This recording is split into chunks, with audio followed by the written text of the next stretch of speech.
Barney. My name's Alexa. Today we are going to make Ghirardelli double chocolate brownies. You will need brownie mix, A measuring cup, vegetable oil, water, 1 egg, a baking pan, a mixing bowl. and a mixing spoon. Alright, let's get started. Please heat your oven for 325.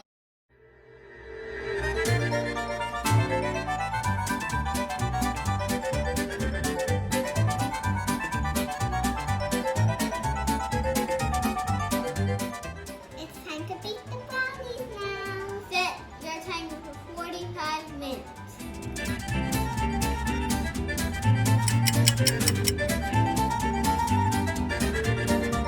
The brownies are done now. Let them cool off before serving it.